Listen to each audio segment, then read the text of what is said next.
name is Sarah Bennett.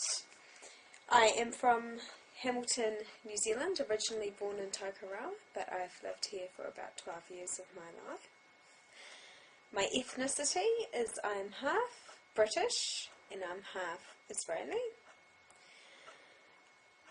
Some of the problems I have faced in my life have come from my childhood. One major problem through all of it would be depression as a result of frustration, fear, anxiety and other issues faced. These issues have ranged from 4 years of sexual abuse and not dealing with it straight away till I was in my late teens.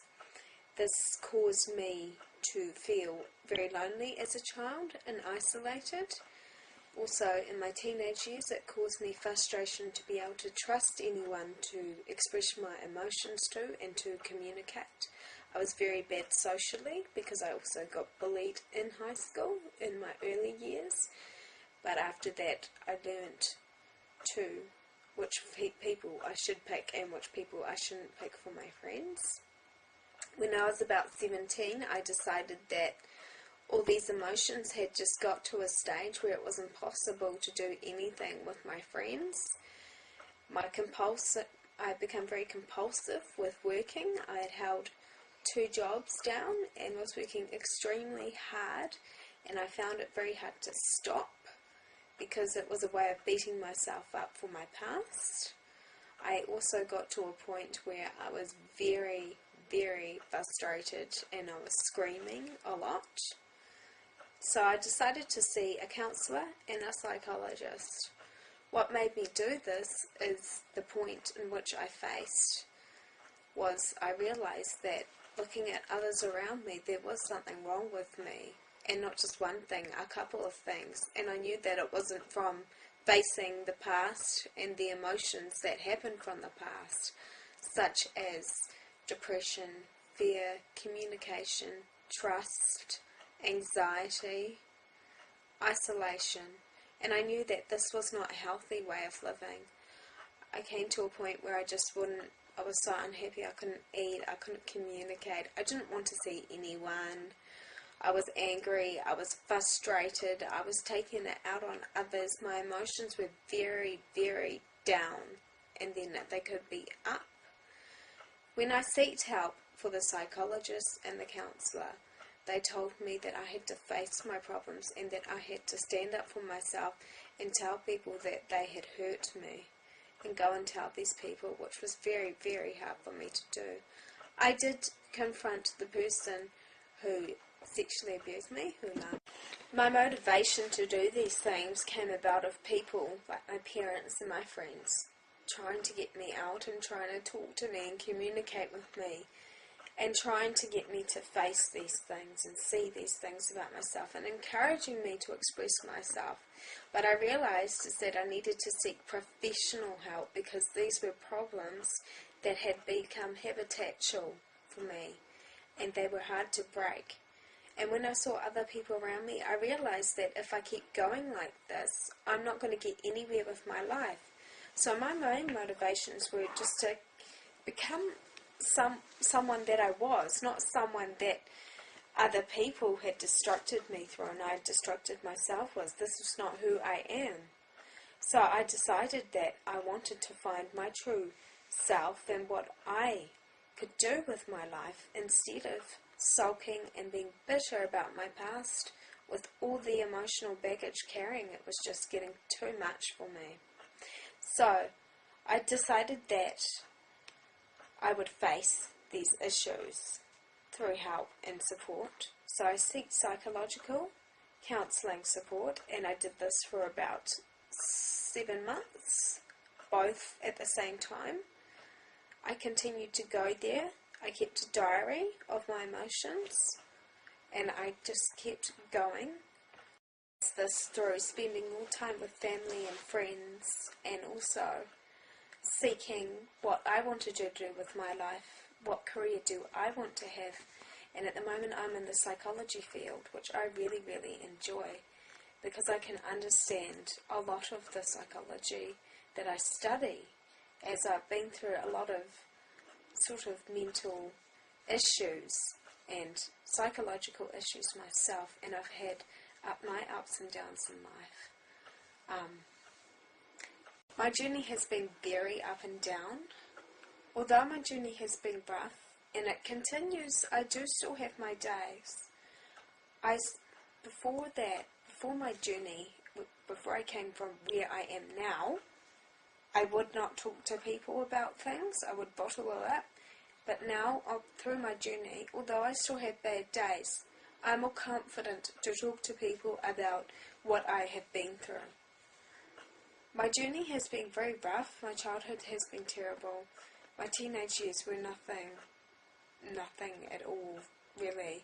A waste of time on my emotions, but they've been very rough too. But as I came through my teenage years, I grappled confidence to face my problems, and once I knew on my journey that I had the support from my parents and my friends, not all of a whole, they couldn't completely understand me, but once I knew I had that, and that the counsellors would listen to me and offer me advice, I found my journey to get a lot easier. And as I faced the challenges, my journey got a lot easier. Before, when my journey is rough, it was because I didn't have the confidence to face my issues.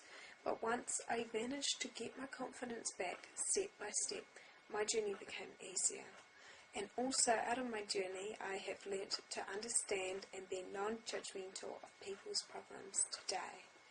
The people who motivated me on my journey and throughout my journey have always been my mum and dad, my friends, the counsellors I went to, and even those people I've read about in books, people who have had tremendous life experiences and who have come through the other side have really motivated me in my own life that I can change whatever I need to change and to be a good role model to others. And today's youth, I would say, do face a lot of these issues, but like me, they use coping mechanisms, and everyone has different coping mechanisms, but today's main one will be alcohol, drugs, and even sex, I would say. These are used to fill the voids that we feel, and today's youth feel a lot of voids because a lot of the time it can be very lonely being a young person with all your emotions and everything misunderstood. Society also encourages youth to fill these voids by portraying that on the media, through fashion, drinking advertising, movies, celebrity lifestyles, and even using drugs, in a sense. Today's youth really needs to find other healthier ways to fill their voids and not seek these sorts of things, because they will not forge your void for a permanent time. They're only temporary void fillers, and they can become dangerous habits and cause cycle out of control, and a lot of youth can lose that sort of conception of, well, what am I really meant to be doing? They can lose, sight of what they're actually meant to be doing, rather than what the fun they want to have for today. They don't really think about the future, and I think that is what is wrong with today's youth, is not thinking about the future. They're thinking about the here and now and the fun for them, but unfortunately life needs to be a balance, and I've learnt that myself. You cannot just rely on your emotions to satisfy you. You've got to find it within yourself, what you want to do within your future, and what will motivate you to become the person you want to be, and to change the things you need to change. And these things are not going to help the youth change the things they need to change. Alcohol and drugs and sex is not going to fill your voids temporarily. They will fill your voids temporarily, but they will not fill your voids permanently. What young people need to do is seek what they enjoy to do, an interest apart from these things, a healthy interest, such as their studies, outdoor recreational activities, or time with family and friends, which is healthy time. and good, decent conversation. These are things that you will cherish for your life and that can help you realize things about yourself and become better people as a nation as well. As a person, I view myself as a leader by listening to people's problems, not judging them, offering them advice, encouraging them to seek help if they need to, but also, not thinking any worse of them for their problems or whatever they're facing, because even I understand that if it was me sitting there and I was telling someone my problems, I wouldn't want to be looked down upon and judged. Also, as a leader, I want to be an open person, a person that people would be able to talk to, and I believe that to an extent I definitely am an open person to talk to. I want people to feel comfortable around me as a leader so that I can help others lead other people with other problems and so on and so forth. So, offering good advice to people, being there for people as much as I can be too.